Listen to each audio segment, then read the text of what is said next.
Hello everyone, how are you all? Welcome back to my YouTube channel, and we are working on a new mom series. And this is episode number 3. I hope you have already gone through the episode number 1 and 2, where I have explained Triple Five rules and how it works. So today we are going to talk about further about new moms.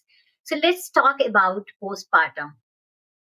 बहुत सारे लोग इस term से बहुत ही ज़्यादा घबरा जाते हैं, बल्कि if we know what is this then it is very easy. So बहुत सारे लोगों को ये हार्ड क्यों लगता है?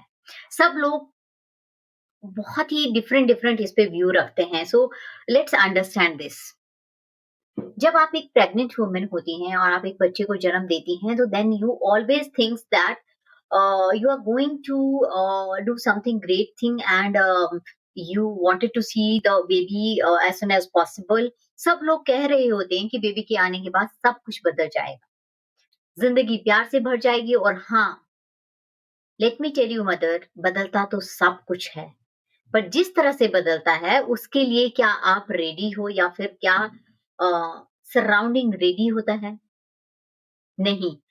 जिस तरह से बदलता है उसके लिए कोई रेडी नहीं होता और ना ही करता है, बिकॉज हमारी बॉडी बदल जाती है, हमारे रूटीन बदल जाते हैं, हमारे इमोशंस ऊपर नीचे होते हैं, एक रोलर कोस्टर की तरह, जहां कभी हंसी कभी आंसू। और न्यू मदर ओवरवेल्म होती है इन सब इमोशन से, क्योंकि उनको तो ये सब पता ही नहीं होता कि ये सब होने वाला है। और आप भी सोचती हैं कि मुझे खुशी फील करनी चाहिए या फिर दुख, या फिर लाइक आप खुश तो होते हो लेकिन आप इतना थक जाते हो कि मैं बेबी को प्यार करती हूँ पर कभी-कभी इरिटेट हो जाती हूँ। क्या आप भी गिल्ट फील करती है कि आपको मदरहुड परफेक्ट नहीं लगता? या आप फील करती हैं कि नहीं, कुछ तो है जो मैं मिस कर रही हूँ? तो आज हम बात करेंगे पोस्टपार्टम इतना हार्ड क्यों होता है, इस तरह के इमोशंस कैसे आते हैं, और कैसे आप इस फेज से धीरे-धीरे इस फेज को हीलिंग में बदल सकती हैं। So I'll tell you what are the silent struggle and how you can overcome on that. For example, baby के बर्थ के बाद सब लोग बेबी पे फोकस करते हैं। बेबी ने ये खाया, बेबी ने वो खाया, बेबी सोया नहीं, बेबी हल्का है, बेबी भारी है, बेबी का चेहरा ऐसा है, लेकिन माँ को कोई नहीं पूछता। बहुत कम घर ऐसे होते हैं जहाँ एक मदर की भी केयर की जाती है। मोस्टली अगर आप अपने इन-लॉज़ के घर में हो, तो आपका कोई केयर नहीं होता है। 90% इस तरह का सिचुएशंस होता है। बोलने को हर कोई कहता है कि नहीं-नहीं सब अच्छा है, लेकिन क्या आप दूसरे की बेटी को एक बेटी समझकर उसका केयर कर सकते हैं? नहीं। So, dear mommy, you need not to expect that also from them, and you need to understand कि आपको क्या करना है। आपका बेबी जो है, वो तो बहुत अच्छे से, मतलब हर चीज़, हर तरह से उसे प्यार मिल रहा है। बट आपका बॉडी जो रिकवरी स्टेज में है, हील हो रहा है, आपका माइंड चीज़ें एडजस्ट कर रहा है, आपका हार्ट एक न्यू आइडेंटिटी सीख रहा है। फिर भी सोसाइटी बोलती है कि इतना भी क्या स्ट्रगल, हर माँ करती है, मैंने किया, उसने किया, इसने किया, and so much pressure on new mom. मतलब they are such a cruel person कि उनको ये समझ नहीं आता कि she is already going through something, and why we are saying that. सच तो ये है कि पोस्टपार्टम फेज सबसे इंटेंस ट्रांसफॉर्मेशन का टाइम होता है, फिजिकली, इमोशनली और मेंटली। सो इसमें सबसे ज्यादा आपकी फैमिली को आपको सपोर्ट करना चाहिए, जो कि नहीं मिलता।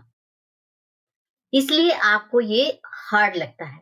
आपको ऐसा लगता है कि जैसे कोई नींद, पीस और ओल्ड यू सब खो गया है, और इसी वजह से ये फेस आपको हार्ड लगता है। पर हार्ड होने का मतलब ये नहीं कि गलत है, क्योंकि साइंस में भी ये बॉडी चेंजेस जो है और जो ये फेस आता है, it is as per the science, because postpartum के बाद बॉडी में 3 मेजर चेंजेस होते हैं। पहला होगा हार्मोन ड्रॉप होंगे। डिलीवरी के बाद एस्ट्रोजन एंड प्रोगेस्टेरोन इसका लेवल जो होता है ड्रामेटिकली फॉल हो जाता है और उससे क्या होता है हार्मोन मूड को स्विंग करते हैं, एनर्जी को जो हार्मोन रेगुलेट करते हैं। जब ये सडनली ड्रॉप हो जाते हैं तो आपको सैडनेस आता है, आप चुपचाप रोने लग जाते हो, छोटी-छोटी बात का बुरा मानते हो, एंग्जायटी में चले जाते हो या फिर आपको छोटी-छोटी बातें इरिटेट करने लगती हैं। दूसरा होता है कि स्लीप डिप्रिवेशन होता है। रिसर्च कहता है कि नई मॉम जो होती है 3-4 घंटे से ज़्यादा नहीं सो पाती। नींद की कमी के कारण उनका जो हार्मोन होता है या फिर ब्रेन का इमोशनल कंट्रोल सेंटर एमिगडाला जो होता है जो वो हाइपर एक्टिव हो जाता है। यानी वो छोटी-छोटी बातों को बड़ी-बड़ी महसूस करने लगता है। So that's also the reason. तीसरी चीज़ होती है कि आपकी बॉडी नंबर ऑफ चेंजेस में मतलब हो रहा है आपकी बॉडी में, तो वो फिजिकल रिकवरी कर रही होती है। आपका बॉडी हीलिंग मोड में है। यूट्रस श्रिंक हो रहा है, स्टिचेस हील हो रहे हैं, ब्लड लॉस, वीकनेस ये सब चीजें होती हैं। फिर भी एक्सपेक्टेशन होती है कि आप स्माइल करते रहो।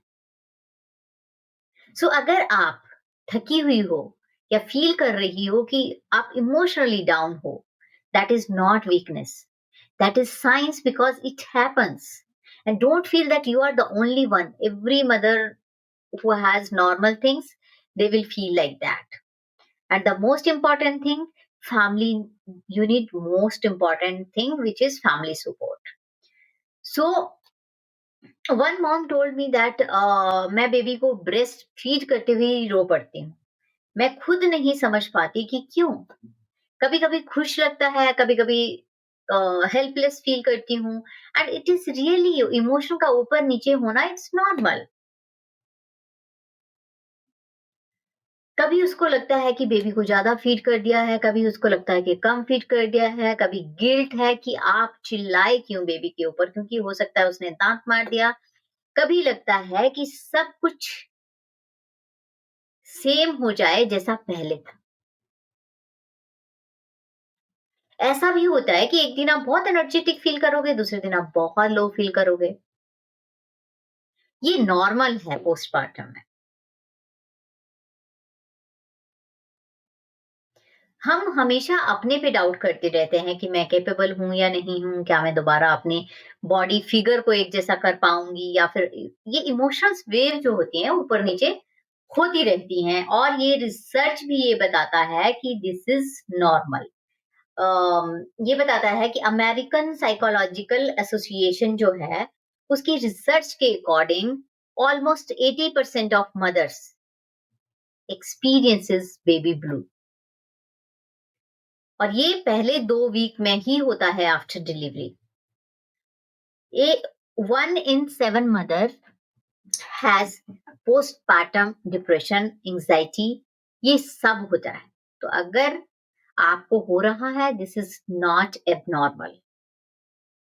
और गुड न्यूज़ ये है कि जब मदर ओपनली ये चीज़ डिस्कस करती है या इस चीज़ को एक्सेप्ट करती है, तो उनका रिकवरी 50% फास्टर होता है।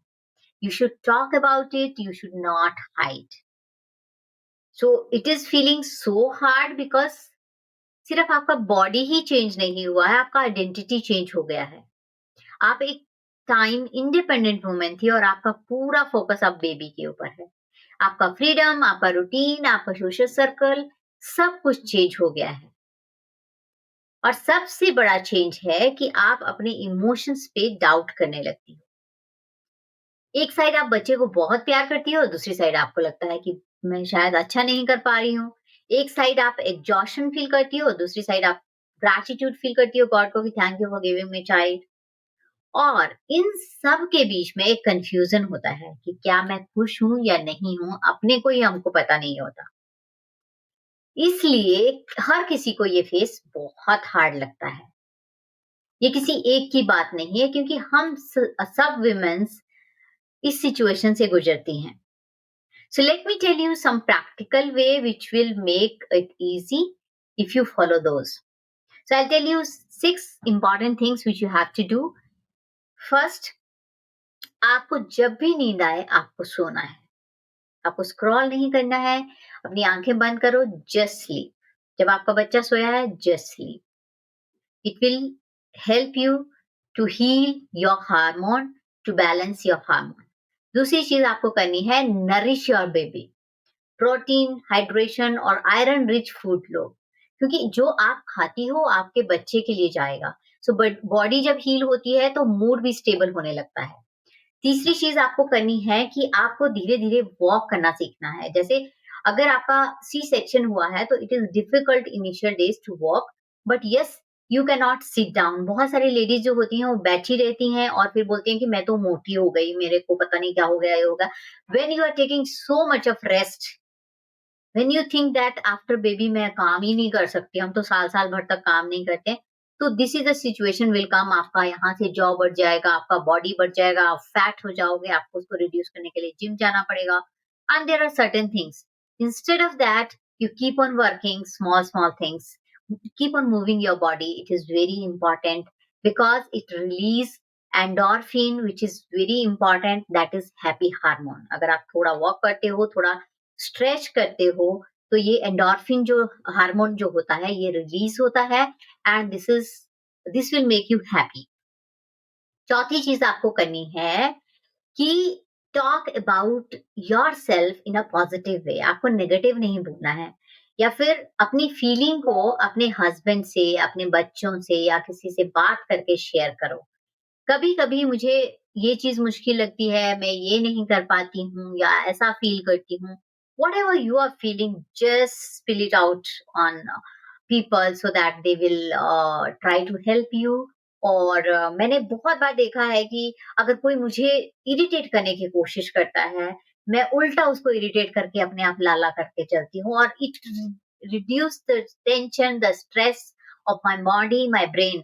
So you should also just do that. अगर आपको कुछ प्रॉब्लम है, आप किसी से हेल्प ले रहे हो, जस्ट टेल देम। एक बताने से ही आपका मन हल्का हो जाता है। पांचवी चीज आपको करनी है कि अपना कंपैरिजन जोन ही नहीं करना है। जैसे सोशल मीडिया में मॉम बहुत परफेक्ट लगती है, उसका भी मेरे साथ ही बच्चा हुआ था लेकिन she slim trim, now I am so fat. देखो, हर किसी का बॉडी को रिस्ट्रक्चर होने में, उसके सेम शेप आने में टाइम लगता है। So do not compare your self with any of the social media. और हर फोटो को देखकर आपको दूसरे के साथ अपना कंपेयर नहीं करना है। किसी ने ये ड्रेस उसके ऊपर अच्छी लग रही है तो आपको लेने के लिए उसमें ऐसा नहीं सोचना कि मैं भी इसमें अच्छी लगूंगी। आपकी जर्नी अपनी है, do not compare your self with anyone. Six important thing जो मैंने पहले एपिसोड में बताया था, वो हर एपिसोड में बताऊंगी, क्योंकि it is very important. 555 rule, 5 minute deep breathing, 5 seconds with the baby, and 5 positive thought every day you have to do. This grounding work wonder the postpartum chaos. Dear mommy, आपको ये इसलिए hard लगता है क्योंकि आप उस पे work नहीं करती। क्योंकि जिस दिन आपने वॉक करना शुरू कर दिया, तो आप एक वॉरियर हो जो पेन के बीच में भी नर्चर कर रही हो। आपका बॉडी रिकवर कर रहा है, आपका माइंड एडजस्ट कर रहा है, आपका दिल लव करना सीख रहा है इन अ न्यू फॉर्म। और अगर आपको सब कुछ ओवरवेल्म लगता है, तो रुक जाइए, सांस लीजिए और अपने आप से सॉफ्टली कहना, मैं ठीक हूँ, हर दिन मैं बेटर हो रही हूँ, मैं हर दिन कुछ ना कुछ सीख रही हूँ, मैं अकेली नहीं हूँ। एंड जब आप ये सब अफर्मेशन अपने से बोलोगी, तो आप फील करोगी कि आप बिल्कुल नॉर्मल हो। अगर ये वीडियो आपको अच्छा लगे, आपको कंफर्ट दिया हो, तो प्लीज कमेंट करिए, I am healing one day at a time. और मिलते हैं next episode. I will tell you 333 rule in that for the stress and anxiety. Thank you so much, love you all.